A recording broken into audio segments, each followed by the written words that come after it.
Hello, folks. I'm jumping on YouTube. I haven't done a video in a while. Um, Let me first say that yes, I am frustrated, but not frustrated with anybody or anyone. Just frustrated with this process. Let me first say that I understand that a person has to die in order for me to live. Let me first say that. The second part of the matter is that I know that my donor has to be under 50 years old, which means that most likely my donor will be somebody who dies fairly young. And that means perhaps a mother may lose her child, a father may lose his child. And that part I'm very sensitive about. Um,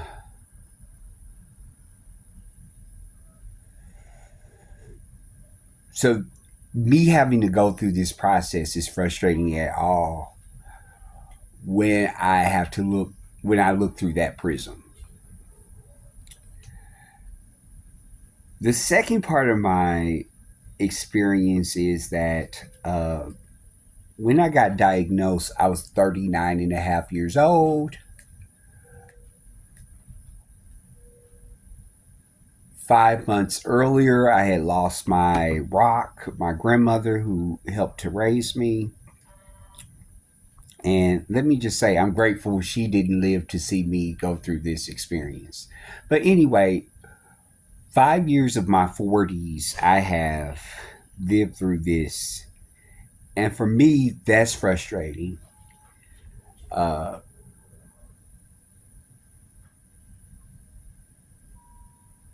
because while I live my life, I don't think I live my life in a way that other people necessarily may have lived it who are who seemingly are completely healthy. And so there's some resentment there that I'm sitting here 5 years in my life and I'm unable to live it. Um, I'm gonna be honest. I think I am at the prime part of my life. You know, most people. I was having a conversation with someone, and we were talking about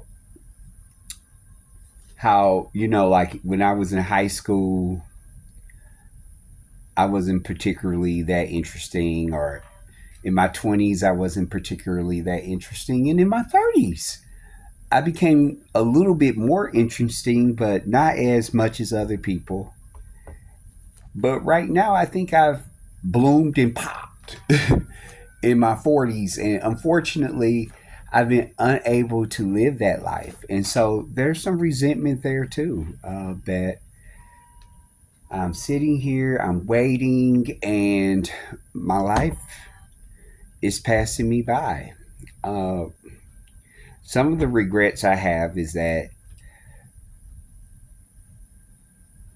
I didn't necessarily in my 20s, 30s, or even in my teens take being in a relationship and taking that part of my life seriously. I always been like a very kind of driven by my career and community work and things of that nature, and I really didn't focus on um, necessarily uh, those type of social relationships other than platonic relationships. And part of that was that I didn't think I was good enough to be in a relationship, right? I didn't have the esteem to um, necessarily pursue those type of relationships. And now that I have all this confidence and I know who I am as a person, I'm sitting in a hospital room or I'm sitting not trying to catch my breath for the last 5 years. And it's been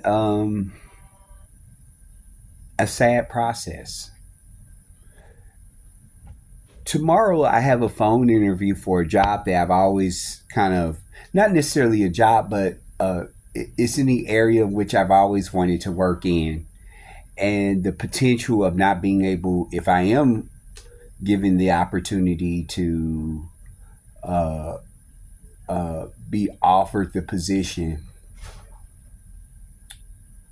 there's an extreme fear that I won't be able to accept it because I'm sitting here in the hospital since March 30th of 2025.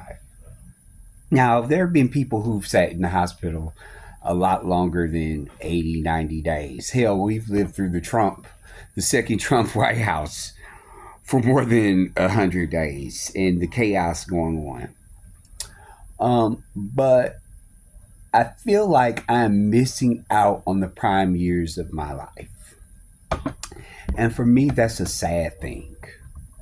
I get on Facebook and I see people having the times of their lives, and it makes me sad a little bit. Usually, I'm mostly happy when people have great things going on, but it makes me a little sad.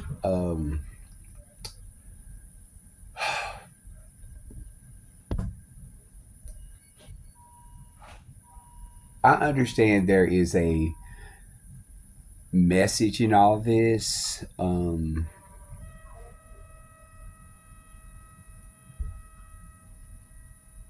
I recognize that things are happening the way that they are supposed to happen, but I'm just ready to move on from this chapter. uh, I'm afraid I'm going to come out of this um, penniless, which I am already penniless.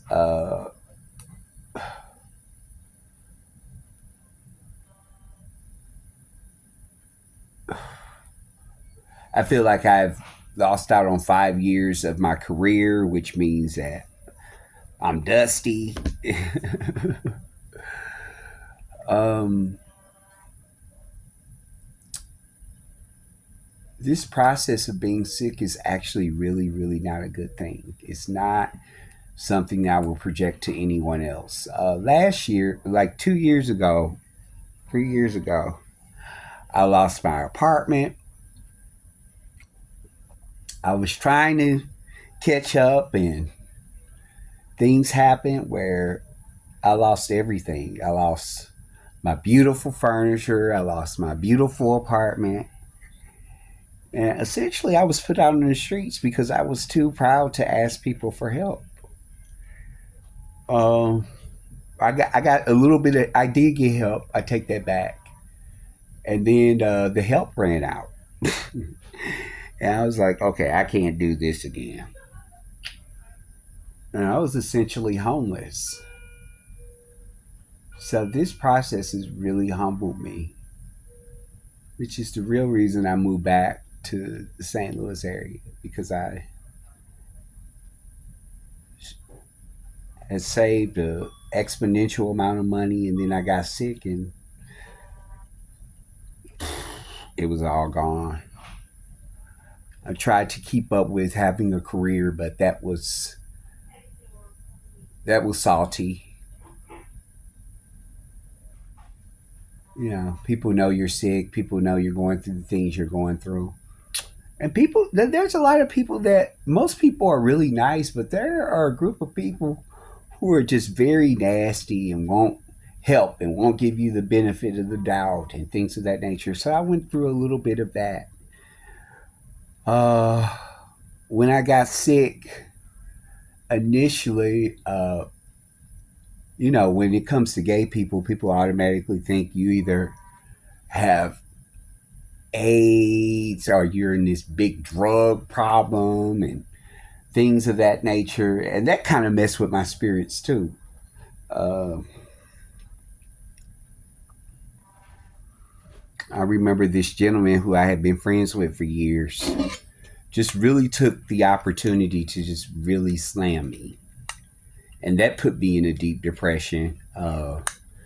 Because to be honest with you, he was continuing to be friends with people who were friends with me for years. And I just didn't understand why those people didn't step up and protect me. But I think we've moved past that. There have been a lot of things to happen over the last 5 years, and yesterday didn't make it any better. Or 3 weeks ago on Memorial Day, it wasn't any better. I wanted to get on here basically just to say to people, like, I know I will be okay, but it's weeks and days like this where it just sucks. The doctors and nurses and the techs come in and tell me that they're sorry that everything fell through. And I just wanted to say to them, shut the hell up, right? I know it's not their fault, right? But at the same time, it's just like I don't want to become bitter, but it's hard not to be disappointed. Each time when I've gotten hyped up to get a transplant and then it's taken away, I just retreat back into myself. So yesterday was a very hard day. The last 3 weeks have been very, very hard and very, very difficult. So if you know anybody that's going through this kind of process, uh, just continue to be with them. Let them know that you support them. While at the same time, don't apologize for something you have no control over. This is a marathon, and yeah, I've never been so humbled in my life as much as I've been humbled in the last several years.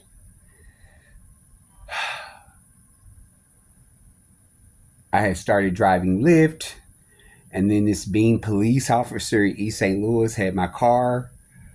I rented a car from Lyft to make money, and then this mean ass police officer in East St. Louis had my car confiscated and turned my life down upside down and topsy turvy.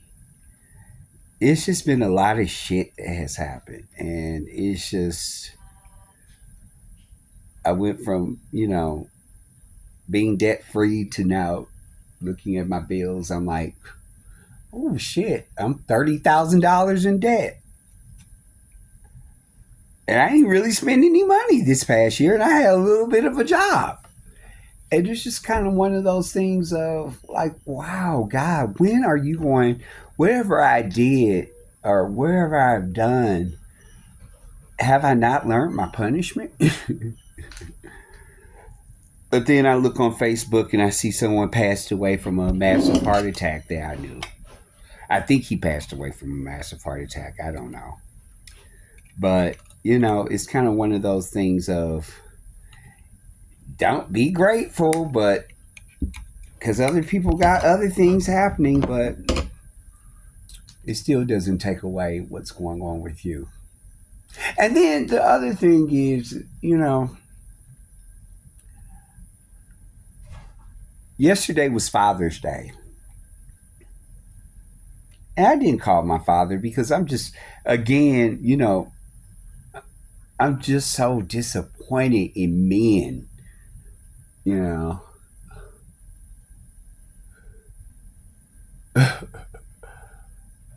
I don't want to trash my dad, but my dad is 62 years old.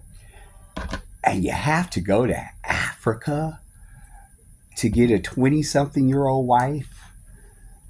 And you got children and grandchildren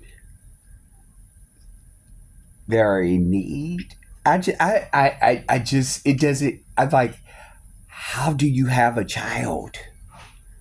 And you do shit like that. It's remarkable to me. So I'm just kind of disappointed in many facets of my life right now.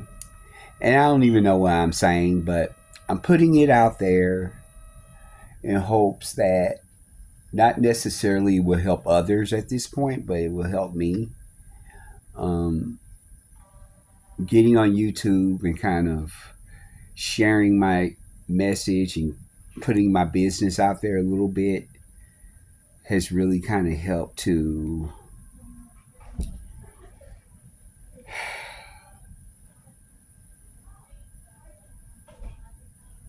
has really kind of help me to purge some of the disappointment and anger that I have in myself, that I have in others. Um, yeah. So this past month has been really tough. It's been really tough. So keep me in your thoughts and prayers. Thank you so much, and I hope you have a beautiful day.